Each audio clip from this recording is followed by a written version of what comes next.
the next scene is pretty much our main event of this episode. It's June testifying. And we see her initially sitting, looking very alone with a single piece of paper in her lap, and some sort of judge approaches her to tell her that it's time. And we hear her heartbeat very loud, and then we see her walk down the hall, and the only thing that we hear is a click of her heels as the doors open to this grand courtroom. And before she goes in, though, when she's sitting there on that bench, they do that thing with the light where half of her face is in the light and half is in the shadows. And I thought it was it was really cool. Right before the guy walks up to tell her he's ready, she's just sitting there, and it just is a very good representation of exactly where her head's at right now. Of she can't really fully step into the light when she's so plagued by the shadows of her very near past. And I love how as she's walking down to enter, first of all, you see that box again of the doors just look very much like it's this box that she's going to enter. But instead, when she opens up the doors, it's this giant, well-lit, beautiful dome. Like, you couldn't step into more natural light. Everything about this room is curved. Like, the seats are arranged in a circle. And then I'm like, wow, there's circles everywhere. And I was like, oh my gosh, she's finally not in Gilead. She can finally step into this natural light and speak her truth. And then the first thing she does is step into a witness stand. It's a total box. And I'm like, oh, this girl cannot get out of these boxes. She can't. She's got to stand in this box while she gives this testimony. It makes perfect sense. I was wondering what Serena was thinking right here. I know. Because I don't actually care what Fred was thinking. But Serena, she's one, I feel like she, on some level, has always been kind of hidden to us as far as these, like, real human connections go. Because we know that she's terrible at them. And we know that she has had these real human connections with June in the past. And I don't doubt for a minute that Serena didn't know that June was right. Yeah. In their last meeting. So, I don't know. I was very curious to figure out what the hell Serena could have been feeling listening to this testimony. Because we know that she 100% wouldn't have seen any of it like that. But I do believe that afterwards she would have. Fred certainly didn't. But then also Luke showed up even though June told him not to. And all I could think was, wow, buddy, you asked for it. Yeah, I was surprised. Yeah. I was actually pretty pleased to see him there because it felt like an overstep. It felt like it was crossing a boundary that June wasn't ready to let him cross yet. Absolutely. And in that regard, like, pretty, I don't want to say it's unforgivable, but that's going to be difficult for her to get through and get over. The fact that he effectively disregarded her wishes. However, I'm glad that it ended up being taken the way that it did, where Luke was just like, no, I need to understand what you're going through, and this is an opportunity for me to get to experience it, so you don't have to rehash it another time. And I can start to see all of your points of trauma and start to have a better understanding of you without you having to relive it yet another time for me. I think it was a very brave choice for him to do that. To walk in with Twello as well, like, sort of like with, like, that felt kind of dirty and desolate. Ooh, Marjorie disagrees. I thought we were going the same place, but apparently we weren't. Never mind. I was like nodding I was shaking my head in agreement with you. No, you were shaking your head no. I was shaking my head no, but I thought she was going to say the thing I was thinking, so I was like, agree, I was disgusted with you, and then I wasn't, because apparently you're not disgusted by that, but... Oh, no, I'm interested to see what you think I was going to say, but I'm just going to, like, I'll stop with that thought, because I'm just like, I really appreciated that Luke was willing to Luke was willing to put himself into that position and say, like, I'm going to listen to your trauma. I am here for you. You might have this wall up, but I want to it's basically almost felt like him extending an olive branch to her. I didn't think it was like super great that she saw him, because it definitely could have shaken her and affected her testimony, which was a very trepidatious thing to do. And that's why, like, when I saw him walk in with Twello, I was like, what the actual fuck? Like, you should be waiting in the galley somewhere, like somewhere to hidden spots. That way you're not disrupting her. But then that would have felt disingenuous too, because then it would have been like him sneaking around and peering in on a part of herself that she wanted to keep private from him. So I don't know what would have been the better option here if he had.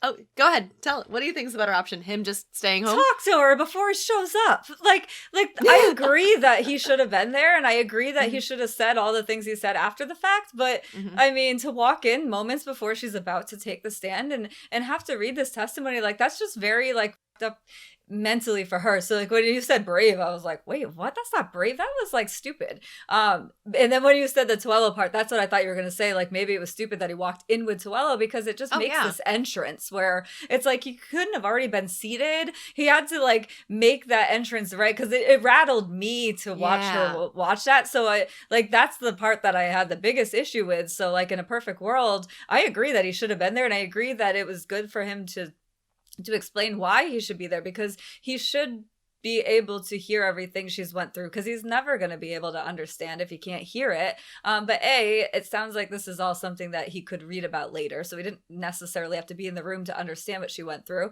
But I understand if he wanted to like support her and be there for her and tell her like, nothing you say is ever going to make me change the way I see you or anything like that. But it should have been a conversation before, although obviously their communication sucks. Like I didn't have massive issues with it, but it was just a little bit like, ugh, really? But whatever. I mean, once he was there and she started, I was like, wow, I'm glad he's hearing this. Specifically the part when she explains why she didn't leave. Absolutely. So this was roughly like 6 minutes worth of monologue. It was a lot. And obviously we're not going to go through all of it, but what I liked about all of this is that her testimony was very simple and factual, bare bones. There is no complication of emotions or circumstances, because the actual facts are bad enough. And the fact that she doesn't get into the psychological torture aspect of it, that's what's missing from all of this. Like, she can lay this out for the court and Luke can hear it, but it's still just not even going to scratch the surface of what she's been through for the last 7 years. I found it interesting that she did get choked up a little bit about Serena's finger. She does say, I had an opportunity to escape, but I couldn't leave my daughter behind, so there, you haters. And Luke. Yeah, and Luke. Yep. She gets choked up over Eleanor. I didn't realize that the last time that she saw Fred was when they made Lawrence rape her. That just kind of escaped me. And right around the 21-minute mark, I really felt like she was speaking to all of us. The way that she was looking at the camera and her delivery, that's how I felt. You know, my friends who've lost their lives, who can never be heard, it is for those women that I ask the ICC to confirm the charges again at this man. I ask for the maximum possible sentence. I ask for justice. I feel like she was speaking to everybody, and that was the purpose of this, to speak to people in a more general sense, to have compassion for people who are victims, because in Gilead as elsewhere. Yeah. It was very powerful the way she delivered it. It was. To me, it felt like her way of healing and dealing with all the guilt that we've been talking about that she's had for so long. And now she's in Canada. And it's like, do you want to sit in a support group and talk about journaling? Or do you want to actually make all of this worth something? And I feel like this was her way of being like, look, yeah, I'm here, but I didn't forget how I got here. And I'm not and just because I'm here doesn't change the fact that there aren't people going through this right now. There are my friends that have died to get me here. Like, I feel like that was a lot of her getting that off of her, like taking that weight off of her shoulders in the first step of healing. I just felt like that was her way of dealing with all that, and to make it such a public statement was something that June very specifically would need in that situation, that the support will never give her. Agreed. Yeah, that public declaration of women, my friends who lost their lives, their voices can never be heard. I think was a critical part to her healing, because when Janine had brought that to her and like had tried to hold that mirror up to her face, June was, I mean, understandably so, she was just like, I'm doing everything I can, and I also should have left you behind. Like, she was a little embittered about it. Like, the tensions were running high. But in this moment, she's acknowledging that those women lost their lives, so that way she could be there and she could be speaking out against the atrocities. There's two other things that really jumped out at me in this, as far as like the actual language that she used. So the first was, she was posted with the Waterfords in 2017. So that means that the timeline that we're keeping with like the release of the with the release of the episodes and the release of each season is kind of keeping in the timeline of present day. So that was kind of nice for grounding it in the real world. When they started talking about the ceremony, 3 successive nights every month while ovulating. I didn't know it was 3. No, we didn't. It makes so much sense. I feel like we've talked about that it was stupid to have it as one night, not that we want 3 consecutive nights, but it's like, why would they like magically know? Obviously, that even if they do some kind, like we've just talked about how one night a month isn't really going to cut it, and apparently they agree. Ugh, yeah, 3 nights in a row. My God, that makes it 3 times more awful, obviously. Yeah, exactly. Like, my word, how is the suicide rate not 100% with these handmaids? Like, I can't fucking fathom the mental fortitude you would have to be habitually raped 3 times a month, every single month, for 7 years. And I think that she does really go into the mental toll that takes as best she can in her testimony. Like, I agree, there's a lot more that she's not getting across, but when she talks about slapping Fred, or when he slapped her and then she slapped him back and she smirks, and I just loved that smirk on her face so much, because it was so great. She was so damn proud of herself then, as she should be, and she's still proud of herself as she takes the stand to talk about it, as he's standing right there. But she admits that she was past caring about whether or not the consequences of that slap would get her killed. She's like, it just didn't really matter to me. So she even admits it a little bit in her testimony that she was suicidal, that all of these habitual traumas and ceremonies and experiences put her to a point where she didn't care if she lived, as long as she got to slap this asshole back once. I also appreciated that. Sorry, you sighed. I thought you were going to say something. I didn't want to interrupt. I also appreciated that she shows Serena a little bit of levity, which was very bizarre. And for me, like, at first I thought that she was just like going to go in guns blazing, take Serena down too. And I thought that her mentioning that Serena did try to help once and it got lost her a finger. I don't know from an optic standpoint if that was the right play, because it does sort of humanize Serena a little bit and makes her more sympathetic. But I thought that, like, for me, like, I read this as, this is the first sliver that we see of June starting to heal from all of this. Is that instead of just going in guns blazing, burn the whole thing down, she's like, you know what? She's like, Serena did, she tried in whatever pathetic way that she could to stand up, and she lost a fucking finger, which her husband condoned.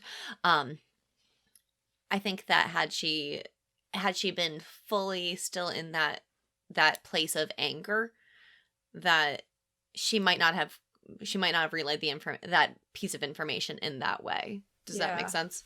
Yeah, I can see how that would have come, especially once she's gotten that release of saying exactly what she wants to say to Serena. She can look at it a little bit with less rage and specific vengefulness for Serena, because I feel like what we saw in their prison sentence, in the Serena cell, was a very specific issue that Serena was bringing up. She wanted forgiveness, and June was like, fuck you, I don't owe you any forgiveness. But in this situation, she is giving a testimony, and this is part of how it all went down. So I don't know if she was necessarily like throwing Serena a bone, because I do think that optics wise it does hurt Serena. So I thought that was kind of clever and smart.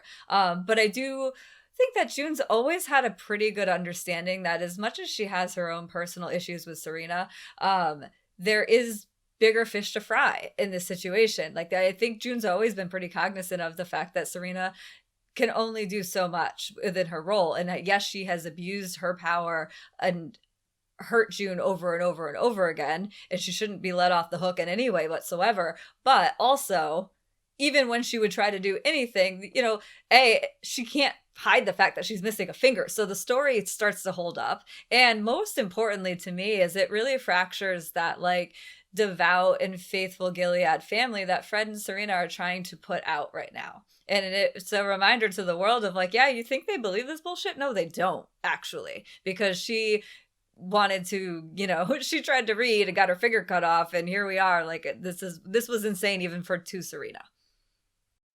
I like that perspective on that. Nice. I like how she talks about like how even in their own country of Gilead, the rapes that were not legally sanctioned would have had consequences for Fred and Serena. Right. And then I feel like when June was done and they just kind of like, they pan out over like the faces and stuff, Fred looked like Fred. Fred wears wears perfectly the face of every white man who is shocked to hear that someone else didn't think he was as fantastic as he thought himself to be. That's normal. Serena, however, has a look on her face like, we're so fucked. She really did. But now the defense can ask questions, and they remind her that this is not a trial.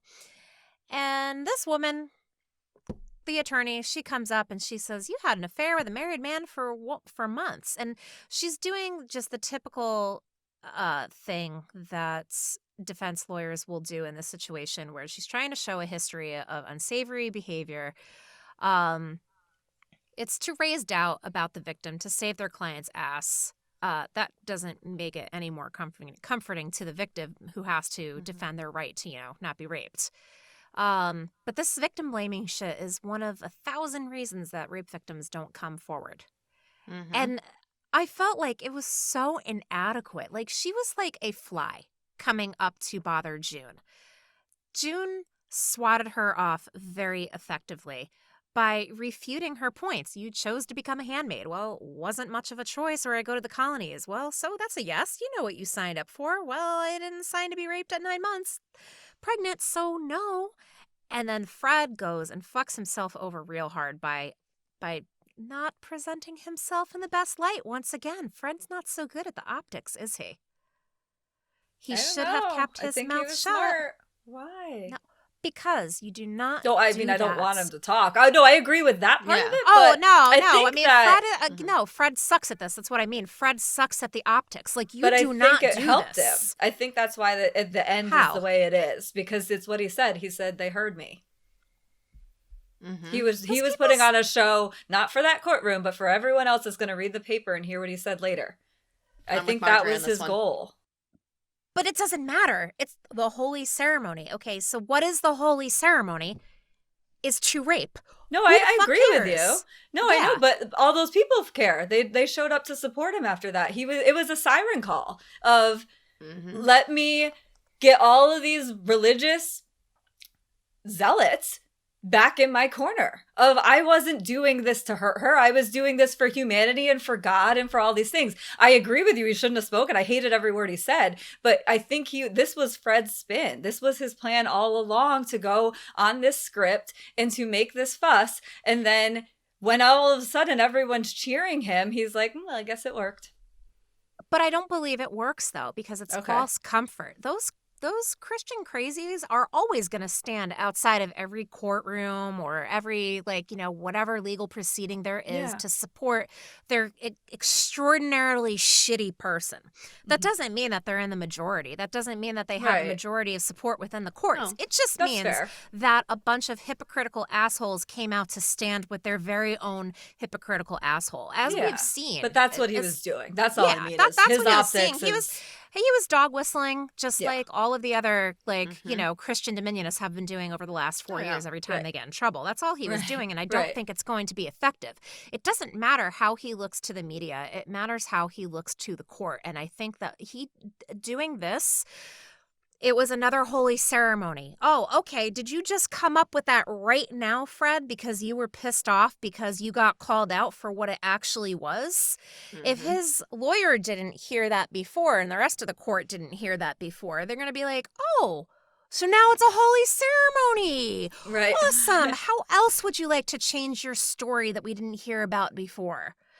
That's why I'm like, Fred is a dumb fuck, and he's not as good as optics as he thinks he is. And that's why Serena, I would love to see what Serena is going to do after this. I know she walked out hand in hand after, but I really hope that her coaching is going to come along with, you need to shut the fuck up, because you're not helping us. Interesting. Yeah, I mean, I guess I just feel like we can't say it hasn't worked because it remains to be seen. We haven't seen past it, you know? So that's why I just feel like so far from what we've seen, that's what he was doing, and it feels like it did work to me. And that's alarming. I wish it wouldn't, and I hear what you're saying of it's not the majority of the public, and it doesn't really matter what the public feels to begin with, but we've seen that just within the political dealings, the public opinion does matter. We saw it when he was in Canada last time. So to some sense, I just feel like he was very good at getting people to be like, oh my God, look, we had a baby. This is God's miracle. And all these people are like, you know what? He's right. Not all the people, but enough of those crazy people outside to believe that God is speaking through Serena by putting this magic baby in her. Yeah, I just think it's going to end up hurting him because him going off about how God tests us with a heavy hand, and then he launches into this diatribe about how the rape was so worth it because look how great the environment is doing, and who got their wife knocked up? I did. See? Gilead rape works. Everybody should try it. That's what I feel like his standing up in front of the courtroom did for him. That did not help him. I don't believe it helped him. I think that it helped him purely in the short term in the court of public opinion, because he was able to, with doing that and utilizing Serena as a prop, and stepping out of turn, which she calls him out on in her own way. He mobilized a vocal minority. And though I think we can all agree that in the long term, from an actual courtroom perspective, it was a foolhardy measure for him to do. Like, sit down, shut up, and let your lawyer do the job. What he did in this case is by inspiring that vocal minority. We already know well enough, like, in this country, whenever you have a relatively loud, even if they are a small group, as soon as religion becomes part of the conversation, everyone starts tiptoeing around it. Everything becomes much more delicate. You don't want to offend. You don't want to infringe on other people's religious rights. And by getting these people out there with those signs and getting them to stand up for what they viewed as praise be Serena Joy, God bless the Waterfords, things like that, it then becomes very much like it brings religion into the conversation, and people are always trepidatious to step on anyone's toes. So I think that was kind of smart of Fred to vocalize that minority, because this is the minority that people are the least inclined. They're inclined to say from a moral standpoint that they are wrong and incorrect, but it's much harder to silence that crowd. And we see that in the before times when they're making their book tour. This vocal minority is ultimately what fuels that fire, and he's trying to capitalize on that same exact thing again here by utilizing Serena as a prop. He's also energizing the base of these highly religious people in the middle of this fertility crisis. people are so tunnel visioned with religion. Like we see it all the time in this country. People will vote for one issue and one issue only. There are plenty of people who will just vote for the anti-choice, pro-life candidate if it means that they are against abortions and they don't care about anything else. We saw it with the last election. This guy, there are people that voted for Trump twice on solely the idea that they think he's against abortion, when in reality he doesn't really fucking give a shit about any of it. Like, he just says whatever. He's like Fred. He will just say whatever he needs to get people behind him. And I feel like that's what he was doing as well, because if people can tunnel vision past all the rapes, if it means God's precious miracle is going to be here. Yeah. So I felt like he was trying to actually make it sound less sinister than it actually was to get that support. Like, I don't think it's going to work, but I do agree that that's what he was doing. I mean, it's just like our members of the GQP Congress that like to say January 6th was just a normal tour day at the Capitol. Like, we all know it ain't true, buddy. But go on and say it. You look like a jackass all the same. When he says we chose God's path and we have been rewarded, June flies off the stand with, how was I rewarded? She's out of the box. She's like, no, that was really cool though. I really mean this. Yep. Like, she seriously was like, no, I don't have to stand here and take this right now. I can tell you exactly what I want to say. And then I've said it before in the season, and I feel like it happens a lot. And I feel like it might be the Elizabeth Moss directed episodes. There is a lot of face-to-face confrontation, and she flies right off that box and goes right into his face. And I loved it. It was awesome. I think if she could have persecuted him herself, she would have. Yeah, right? Oh, yeah. And again, with Serena's face, what were you seeing there? Like, there was something on her face, and I just couldn't pick it up. And I almost wanted to say, like, I wanted to see maybe just, like, a smidge of admiration. I just feel like Serena would appreciate June standing up for something, period. I do think that Serena appreciates seeing another woman actually stand up and succeed at something. Yeah. Even though she made sure that nobody else will. Right. Right.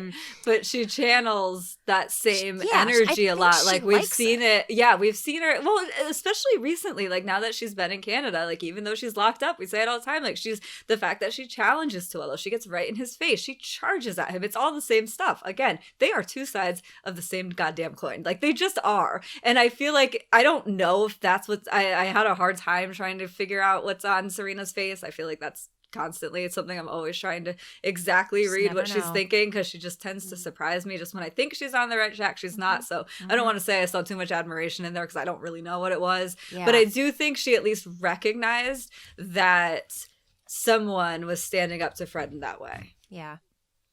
I saw envy. Yeah, I can see that. That's a good one too. I think actually, yeah, what was it? Envy, because she definitely is the sort, like, she appreciates that a woman is standing up, but she wants that. She has been trying for so long to have her voice back, and it has been at least 7 years since she has had a platform with which to have a voice. They even mention, like, June even mentions in her testimony that Serena tried to stand up and have a voice and had a finger removed because of it. And I think, like, when I think that face that Serena was making was I can see like a bit of like admiration or like perhaps like appreciation, but for me it read as envy that June was able to stand up and tell her story uninterrupted. And the judge even said, on your time, like, gave her an open invitation. And Serena is so desperate for that platform and for a voice. I had to be given her voice back, which we sort of see her get back in a slight way at the tail end of the episode. But for me, like, that's how I read that, was like not anger, envy, but just like, I want that. I want to be the one doing that. What I wrote was she's envious of her freedom. The fact that she can march right up to Fred, where we've seen that Serena up until very recently in the season, she's been trying to get as far away from Fred as possible. She wants, if nothing else, the freedom from Fred. And this pregnancy has pulled her right back in, and June's arrival had pulled her right back into Fred's side. Like, now they have to have optics and they have to have a united front. And here's June, and she gets to be rid of them whenever she wants. She gets to leave that testimony whenever she wants. She walks right out. Like, I think Serena is envious of her freedom. Mm-hmm. I think you may be right, dear. And I love that June just slams down and says, I am done. I am done. Anything more can wait for your trial. And then turns on a heel and walks out straight shot towards the camera. Like, it's such a gratifying moment where she's acknowledging that she doesn't have to give more of herself to these people. And she won't. She doesn't. She can come and go on her own terms. And that for her is the freedom that she's been seeking. Serena can't do any of that. Nope, not at all. It's the quintessential Elizabeth Moss slow walk out of a scene. And she left Serena there clutching her pearls. Yeah. And Fred wondering what the hell happened. She's got her power back. She does. I have just one other thought about this scene that I wanted to jump back. Oh, two thoughts. I do remember them now. Scarlett, first of all, we got Discord music, and it's terrible because it's always like, oh, everything's awful and terrible. But yeah, it was when the female attorney started cross-examination, or not whatever it was.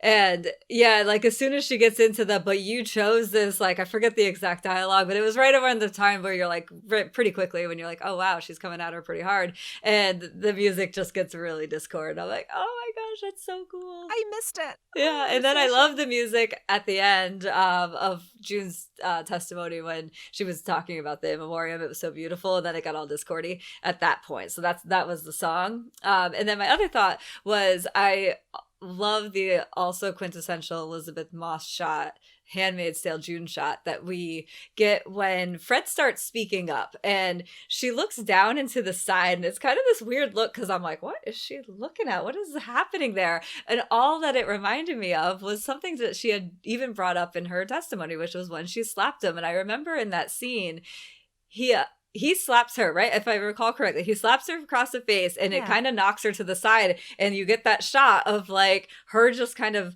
stealing herself, and then she's just like, nope, I'm coming back for him. And so she does the same thing when he starts to talk, and she looks down, and I think she's getting overwhelmed, and that's when she comes back for him, and she like metaphorically slaps him in the face by charging out of that box. It was really cool. I love that shot. Wow, that's cool. Yeah, love that.